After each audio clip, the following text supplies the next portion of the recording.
What's going on? The Bodhi Bros are back. I'm Phoenix Ray. And I'm John with a J. Where do we go?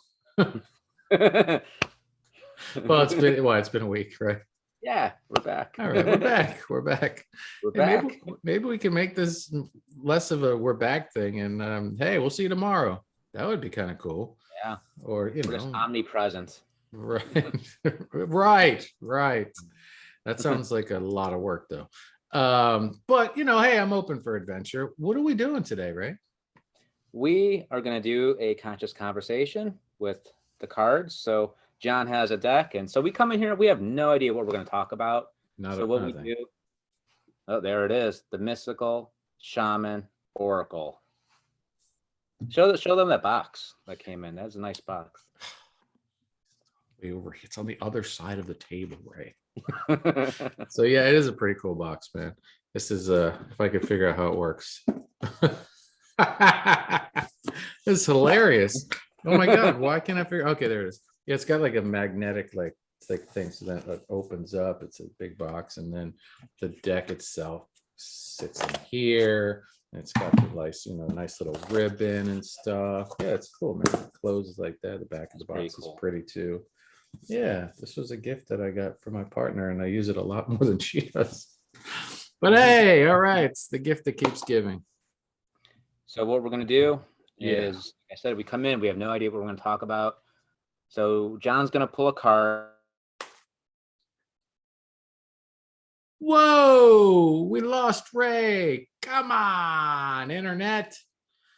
That's right. I'll shuffle while Ray does that. And reboots. Okay. Wi-Fi. Okay, he's back. All right. So I was just shuffling, saying that we had some internet difficulties, but continue. Yeah. So John's going to pull a card. That card is going to be what we're going to discuss. That's going to be our topic of a conversation. So even though we're not using it for a reading, you can. So if you have a question or an area in your life and need some clarification, you could set that intention and use this will be a reading for you. Yeah, see, the cards are really pretty. Ooh, Nice. The rattle. All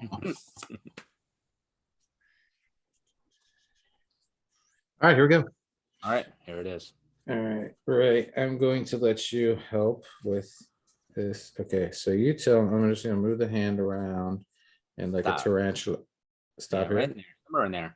Okay, so like wherever you feel it. Tell me when to stop. Stop. Okay. Ooh, these don't do reverse, so this is pretty. Spiral. Whoa, pretty. Cool looking card. Kind of looks almost like a dragon in a way. Mm-hmm. Does. Card number, it's like 50. Card 50, the spiral. Bum. Right. Running out of room to put all this stuff. All right. Okay. Some new equipment, folks. Thanks to my brother. New camera, new microphone. So the Bodhi Bros are elevating, tightening, making it rightening. And yeah, so a nice donation from mi hermano to pick up our game a little bit, offer higher quality content, streaming podcasts and otherwise services. Here we flow. So I love this because, as always, in the Mystical Shaman Oracle deck, there's 3 excerpts that we can talk to. So why don't we do this? Why don't we read one and then talk, read the other and talk? This way I don't read it all and then have to process it all. So there's the essence. So the essence of the spiral. This is what's fun about these conversations, because when would we ever go, Ray, what do you want to talk about today? Let's talk about the spiral. What does that even mean? We're about to find out. And thus the magic of the show. So the essence, from galaxies in the sky to diminutive shells at the beach, the spiral is found extensively in the natural world. Its shape in the form of a coiled serpent, there you go, dragon, has been used since ancient times as a tool for growth and transformation. The spiral is a guide for entering deep into one's consciousness and the unknown, and then extending far out into the heavens. It is crucial to surrender to this journey until the exhausted paradigm dissolves in the depths of the psyche and its energy is released to give birth to a new reality.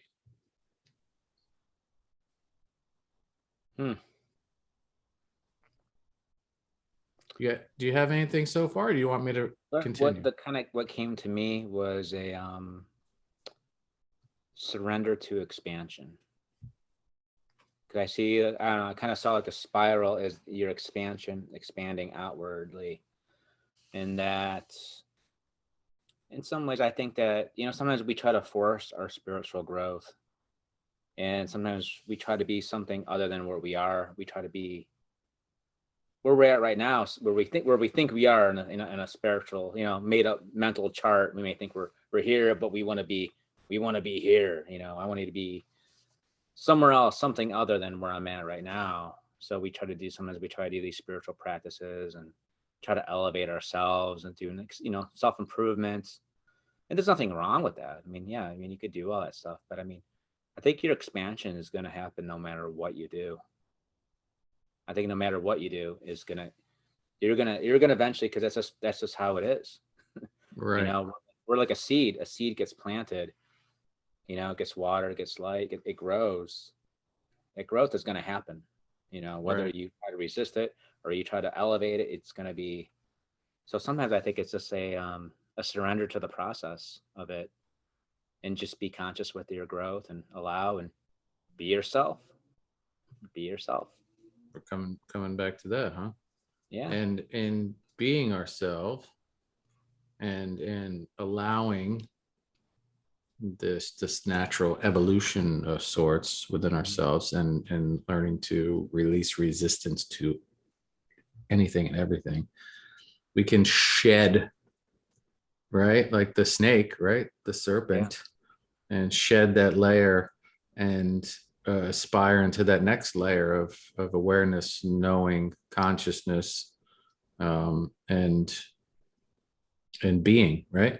So yeah, I like the visuals so far of the spiral and the serpent. Let's see where the invitation takes us. Okay. To renew yourself, you must shed your old skin. You have already done this, so do not keep scraping away at the old, but welcome the soft new skin that is starting to grow. Break the habit of working on your faults all the time and let nature take its course. Know that a new skin feels vulnerable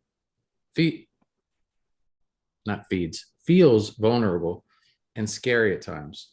Trust the medicine of the spiral as it guides your journey of renewal. Yeah. That stuff is our social conditioning, maybe outdated coping mechanisms that we no longer need, that old energy. And I think that's kind of what a dark night of the soul is. But sometimes we could go through sort of like mini dark nights of the soul. It doesn't always have to be like a dramatic, like 6-8 month thing. Sometimes it's just like a day or two. Sometimes it's just, and sometimes there's a sadness that comes along with that too, of letting go of the old. Sometimes you may feel like a little bit nostalgic towards something, but it's all part of the process of letting that stuff go. And there's sometimes, there's a fear too, like I said, that fear of venturing into something new. And then that's why we hold on to that old stuff. Sometimes it's a sort of like a comfort zone to because we know it. So sometimes it's in order to grow and to evolve, we have to kind of take that leap into the unknown. And that's only done by letting go of that old stuff that we don't need anymore. You hear me? Yeah, I'm just contemplating, thinking about the part where it says to stop focusing on our faults. And Yeah. I think a lot of times that's sort of what I was trying to say before. It was like, sometimes we do a lot of the spiritual work, trying to most kind of force our growth instead of just evolve and kind of Right. ride that wave towards the spiral out. And it's, Yeah. Why do we, I guess it's just, yes, like you said, social conditioning and parental programming and just, unlearning everything that we've learned that doesn't serve us anymore because it was all poison or bullshit or whatever. Trying to make us consumers or slaves or just soldiers. Pick your poison. I feel like, what was I going to say? I was going to say that I lost my train of thought for a moment there. Sorry. That the spiral. Oh yeah, the faults. Why is that the thing that every time that we're gonna get introspective here? I'm gonna work on things. We gravitate right toward what's wrong with me. Why, like when you work on your car, sometimes you're not. I think this is a good analogy. You're not always like, oh, I have to fix the brakes, they're bad, or I have to work on the carburetor. Sometimes it's like I want to add a spoiler, right? I'm going to put in a new stereo, right? It's not about something's always wrong. And I think that's the way we can turn the lens of love more gently on ourselves and say, like, what do I want to add to this being or to this life experience? And maybe that's reading a book, maybe it's taking a course and learning something new, maybe it's just embracing an old hobby or practice or routine or something that you've had on the back burner or just long since forgotten. But I think there's so many ways to work on ourselves and not it all be about, okay, it doesn't always have to be about trauma. And in fact, you can use the completion process that we talk about all the time, the trauma resolution, in the reverse, so to speak, fashion. And that particular process, you use a trigger, like an emotional trigger, like you're really angry at your boss. And then you go into that and then you bring resolution to the very first time that happened to you as a child, right? Conversely, you hit a home run, right? At work, right? And maybe you use that home run at work to you as a trigger and go into that victorious emotional feeling of joy and confidence, and revisit the very first time that happened as a child and nurture that within you and allow that for expansion into your adulthood and a further deeper integration of sorts. I think that's another great way to not always focus on our quote faults. Yeah, I think I think a lot of times we focus on our faults is because sometimes, especially like in the spiritual net circle, I think we sort of have some sort of standard in our mind of what we think a spiritual person or an enlightened person, how we think that person how we ought to be, like even religion, we say like, be like Jesus or be like a saint. And so we try to like mold ourselves into something, or we may have an idea of like the Buddha or, a guru or something like that. So I think we try to like mold ourselves, our behaviors and into that. We try to take on those things, and it's not natural to us. So we think like, man, I gotta like get rid of this stuff that's, whatever. The Buddha wasn't like that, the Buddha, look at which is funny because I was just about to say we do that to ourselves physically too. And look at the image of the Buddha. Yeah. Right. We're like, I'm not worthy of being a spiritual teacher or a life coach or anything like that because I'm 40 pounds overweight. That's just a really, it's a debilitating story to tell yourself over and over again, just self-defeating and not loving conversation to have. I mean, bring awareness to your feelings around that, but like the Buddha was not the rock, bro, Well, actually, the fat Buddha, what you see is the laughing Buddha, wasn't the real Buddha. That was a different Buddha. Okay. But the real Buddha was actually like almost near death. He was like skins, and like he was almost like a skeleton because he was fasting so much. But yeah, but still, Okay. Well, but yeah, I mean, right. even not even like spiritual wise, like, sometimes we think that like if we want to be, successful, we got to change our image. I gotta shed like all this weight. I gotta get abs because I gotta make myself more attractive. I gotta make myself better or different than how I am right now. Mm. And there's nothing wrong with self-improvement, but it has to come from a place of love and acceptance. It can't come from resistance or shame or guilt or anything else that you're hating Well, yourself well, it can, but it's not. to be It's successful. right. It's not healthy or sustainable, or I mean, it's just it's going to serve a totally different purpose when you can get shit and be like, well, I disagree because I totally just focused exactly how you're saying, and I got shredded, and I'm still shredded, and but I would challenge that particular individual to sit and have some tea and crumpets with me, and let's talk about how you really feel inside. Right. Right. Because a lot of that just sounds like bulldozing, bypassing, and Right. Right. disconnecting, disassociating. But just bringing this in so I can get a screenshot later. Go ahead, Ray, make a funny face because I'll capture that picture too. All right, there we go. With the lion, that's great. All right, let's go spill into the final installment here, and that is the medicine. All right. The spiral announces a descent to the depths and a rebirth. Allow nothing to get in the way of this process, as the time is right and the forces of nature are supporting you in this endeavor. Using stones, twigs, or yarn, build a spiral on the ground that is large enough to walk through at least 3 turns. Okay. Enter the spiral slowly. Once in the center, offer to the earth the feelings or situations that you no longer want in your life.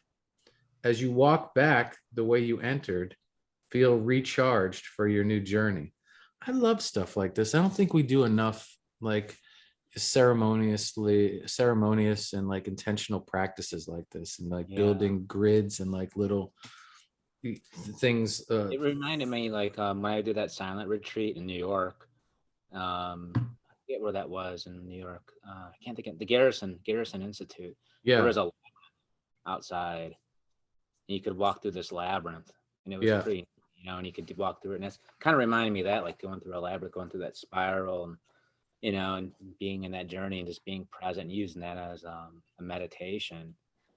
But if you can't get something like that, maybe you could do something like a mandala, or you could do like some sort of Just art and just thinking the kind of same thing. Maybe you could do a grid with crystals and stuff on your table. yeah, And if you don't have a space outside, or you don't feel comfortable doing that in front of your neighbors or whatever, like they should join you actually. But say you just don't have the space, you're in an apartment or something like that, and or you don't have the supplies to make it happen. First of all, I would challenge you to just get to a park and make it happen, because the park will supply everything you need in twigs and pine cones and flower petals and stuff. And that's a pretty fun process just to give you what nature provides. We've done that before with friends and family. It's super cool.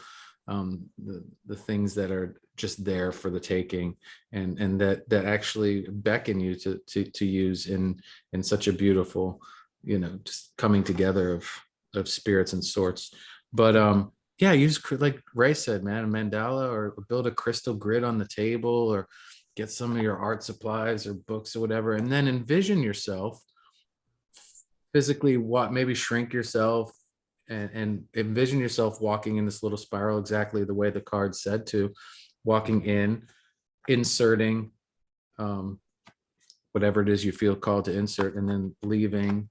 And yeah, just let your imagination go wild. yeah. Hell yeah. It's putting, when you're doing something physical like that, you're directing your intention, you're directing your energy towards that, and that just brings upon it's a lot stronger manifestation. If you're going to manifest something or letting go of something, it's doing a physical. That's why people use ritual and sacraments to do that, to bring that energy, bring that intention, bring that focus, and create whatever that energy is that you're trying to connect with and be with. So yeah, that's good stuff. It's good stuff. I feel called to ask you the same question I asked you before we started the recording, so you can share with the folks here, because I think it's apropos to the conversation at hand. Why the deviation from the normal Phoenix Ray attire? What's going on with the shirt and tie? Because you're off today and you're not applying for a job somewhere, as far as I know. No. What made you shed the Phoenix Ray skin and don this apparel? I don't know. I was just feeling, I was listening to my intuition. And I worked out and I was just, wearing a tank top and stuff. And then I was just looking at my closet and I'm like, well, what should I wear for the show? I'm like, I kind of like this shirt. I haven't worn this shirt lately. It's a dress shirt. I'm like, And then I saw the dress shirt. I'm like, I should just wear a tie too. Why not? Let's just do something different. Let's mix it up. No other reason than that, other than I was just being myself, listen to do something different. So you were surrendering to the spiral before the reading even began. Yes, the spiral. Right. This is spiraled in there. It was like, okay. Like, hey, I was trying to lead you. I was trying to lead you there, Ray. There you go. So I think that's beautiful, man. You were intuitively already called to the process, and you're like, fuck it, I'm wearing a shirt and tie. We're the Bodhi Bros. We wear whatever we want to wear, right? Yeah, dude. I mean, I did a show before. Remember in the past where I was shirtless. So that I do remember that show. It's funny. That was the Osho show. We did the Osho. Oh, the art of making love or whatever. Love or something. Yeah. That was our 10. That was a good one. That was a good episode. Yeah, we should go. We should do more of the stuff like that. Why not? That was one of our first viewer suggestions, that we should do a show on tantra or something. Yeah. Tantra, tomato, potato, whatever. Yeah, man. So I'm glad you broke out the new gear. And as always, I feel like we match kind of, got the blues, the dark blues and the light blues. I got I brought out the rhino, bro. All right, the rhino, bro. Rhinos for life. And I almost, because I was changing shirts, because I had gotten stuff on my shirt that I was wearing earlier, and I was like, oh man, I gotta put on a new shirt. And when I took the shirt off, I remembered that episode. I was like, should I go shirtless? No, I'm not ready for that. But that's the whole me judging myself thing and my body thing. So I haven't surrendered to the spiral yet, right? I'm still, but I feel like I've made strides. Like when I throw the garbage out now and stuff, or like even today, I was just sitting out in the sun in my driveway. Like I walk outside without a shirt on. I never used to do it because I just felt like, judgy, or like, I don't know, insecure, whatever, fill in the blank. Right. And, but now I think I was taking the garbage out the other day. My partner was like, where are you going? And I'm like, going to throw the garbage out. She's like, good for you. like she's like, nah, yeah, you go out. That's right. This is your house. Go throw the garbage out. Yeah, I think the whole thing with the spiral too is just listening, going within, listening to, your intuition, your sense of self, and allowing yourself to just do be yourself, do what you want to do what makes you happy. And like, even I started changing up too. Recently I go to the gym and I work out, I do weights and stuff, and then something just like I'm just feeling stale at the gym. And there's a gym in my apartment complex, and I have some stuff in my apartment too, some personal stuff. I was thinking, you know what, like, I'm just not feeling going to the gym anymore, like that gym. And I just feel like, my body's been feeling kind of heavy lately, like this, and my body's just like, no, you need to start doing like other stuff. Like, so I was like, today, I'm like, you know what, I'm gonna listen to my body. I'm gonna give my body, I'm gonna be intuitive. I'm gonna be listening to my intuition. And today, I went there next door in my apartment gym. I was doing like push-ups and just air squats and just doing like cable stuff and just doing like this stuff I don't really do, and just mix it up. I wasn't even doing like, okay, today's going to be a chest workout. I'm going to do, have it organized in my mind of these exercises. And then I'm like, you know what? I'm just going to just do an intuitive workout.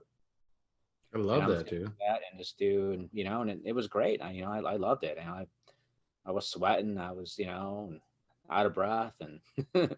And I think it's just getting out of that routine, that staleness sometimes. And that's, to me, in a way, that's kind of like represents the spiral too. Is just to kind of break out of that routine, break that Right. mold, And just because allowing it to that whole beautiful pattern, that spiral, that constant movement, evolution, just to unfold without stifling or stagnating or any of it blocking, denying to some, but just being in constant allowness of the unfolding, right? Like yeah, the whatchamacallit becomes the butterfly. What becomes the butterfly?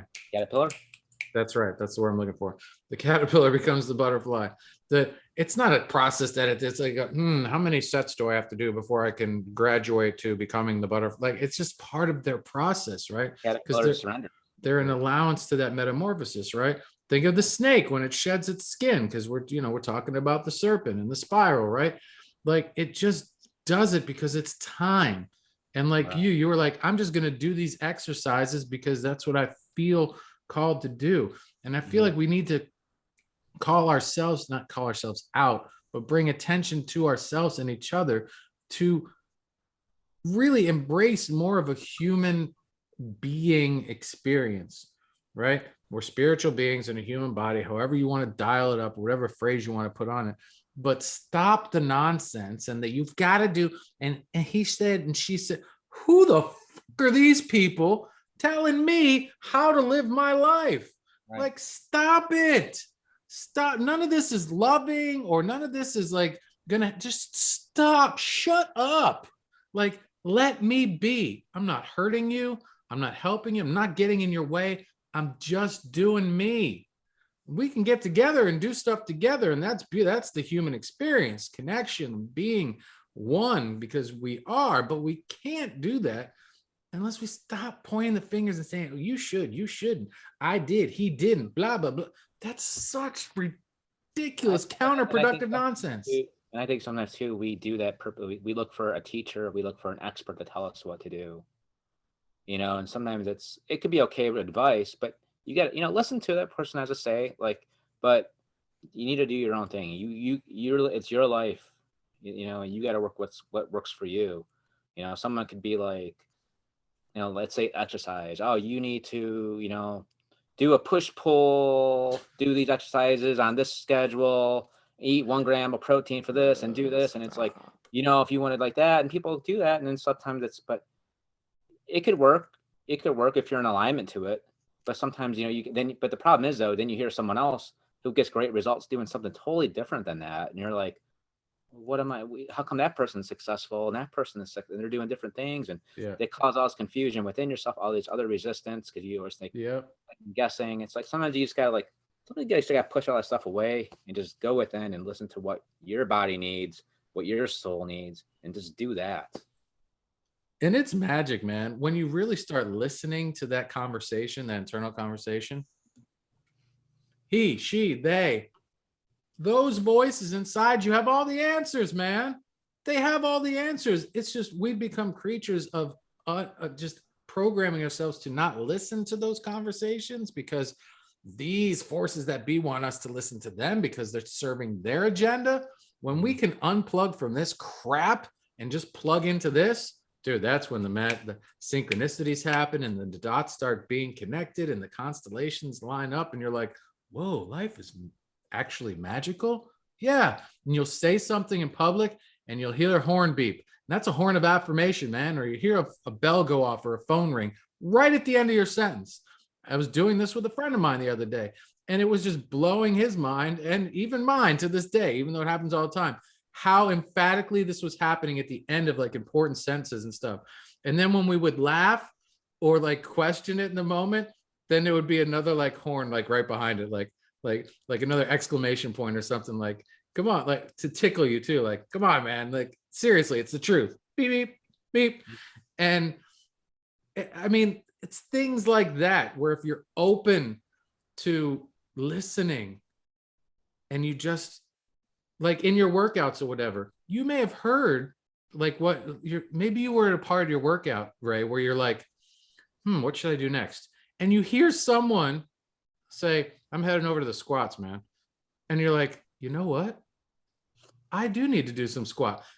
It wasn't your voice, but because you're open to it, the teachers or the guides come to you in such a clear and loving way versus confusing. And like you said, he should do this, or man, what should I, but you're just listening, and whoa, there's all the information for you. And it can show up in many ways. And that gives me goosebumps. That gives me hope for everybody out there, for you and I included, Ray, that we can still break through all this insanity that's happening right now and bring a revision to the present state of division and just come back to ourselves. Come in, fuck the external, focus on the internal, and let's blow shit up in a loving, positive, beautiful, connective, sustainable, and healthy way. Stop all the other nonsense. It's stupid. That's my rant. That's my rant for now. Yeah. So I think when you let go of that, that's when you get into that flow state that people talk about. You know, you're not sitting there analyzing, thinking it over, like, oh, what should I do this or should I do that? You're just trusting the universe. You're trusting, and you are the universe, and with the universe within. You're listening within. It's reflecting out. You're looking for, the synchronicities. When you're open to synchronicity, it will reveal itself. You don't have to sit there and try to look for signs. Signs will come to you.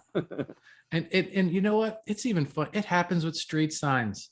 Like if you're going on a meditative walk and you ask yourself a question, and you could even say, hey, show me a sign on what I should do tonight, or like if I should pursue this person or this passion or this project, whatever, fill in the blank, right? And then open your eyes, or just like look to your left or whatever, wherever you hear or you feel caught. It might be up, it might be up. Just listen, trust, right? And bang, the street says Holly Avenue, and the name of the project is, like, I don't know, something that rhymes with Holly, or Holly, the Hollyville Express train project or whatever. And you're like, wow, like there's a, like, sometimes it's not super clear, but if you allow yourself to connect the dots, the sign, you're like, okay, Holly Street. And then you like sit with it and you're like, oh, wow. Like, boom. And then you plug in why this sign was, and then people are like, oh, well, you're just reaching. It's like I used to do like mediumship for a little bit. Yeah. With the spirits and stuff like that. And I would do that. And so what you would do is you would, like, if I was doing a mediumship for you, I would allow a symbol to come in. You try to, sometimes you work with 3 symbols, but sometimes you have to differentiate. It's sometimes the symbol is for the person, the spirit showing you the spirit, but sometimes it's a symbol for you. So sometimes I would get something like, like an envelope or something like that. And I'd be like, okay, what does envelope mean to you, John? And you might be like, dude, I'm getting a male energy envelope. And you'd be like, dude, I have no idea.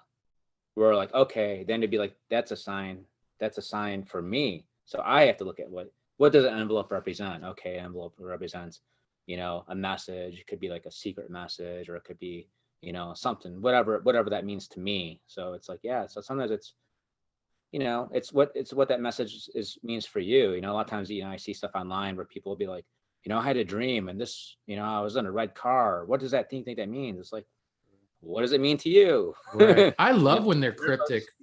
Spirits are always going to give the encrypted stuff. It's always going to be something that you're going to be able to figure out for yourself, because it's meant for you. Yeah, I love when it's obvious and it's quick sometimes, and you're like, whoa, and it just knocks you back. But I also like when you're like, okay, Holly Street, Holly, and you sit with it and you're like, dude, I don't. And then sometimes you doubt and you're like, I don't know if this was the sign.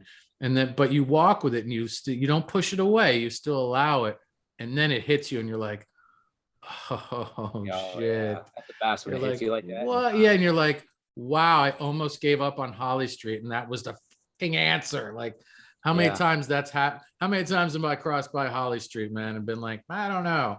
And now those words, I don't know, never happen when I ask for a sign, because I just know I need to take some time and sit with it and allow it to marinate. Because look, man, the universe isn't trying to steer you in the wrong way. It's trying to give you all the love that you're searching for. Yeah. Yeah. And on that note, this is Ray's day off, folks. So we got to let him untie his tie and go. Yeah. There we go. All right. And my day at the office is just beginning, because now thumbnail, post, edit, all this, whatever, but it's a labor of love, folks. That's what we do. So I got nothing else, man. You got anything? I'm good, man. All right, this is going to go on all the places. Speaking of which, just go to linktree.com, the Bodhi Bros. You can find everywhere where you can follow us, connect with us, donate to us. If you were touched by this episode or any of our episodes, please help us get new equipment like microphone. Never had one of those for a Bodhi Bro episode before, but now we do. Nice. And we want to start hosting events and built a new website on WordPress. So go to wordpress.com, the Bodhi Bros, and you can subscribe there and follow us there and get early event invites and awareness. And if we decide to blog or whatever, yada, yada, yada. But yeah, there's a PayPal, there's a Venmo, there's all sorts of stuff. Just everything will be down below and the links and the places and the stuff. But yeah, I think we've covered it all. So I've got nothing else. I'm John with a J. Phoenix Ray. And we'll see you next time on The Price is Whatever the Heck You Want It to Be. All right. A spiral. Ooh, what are we going to call this episode? Surrender to the spiral. Surrender to the spiral, or the spiral and the serpent. We'll see. We'll talk about it after I hit stop. And scene.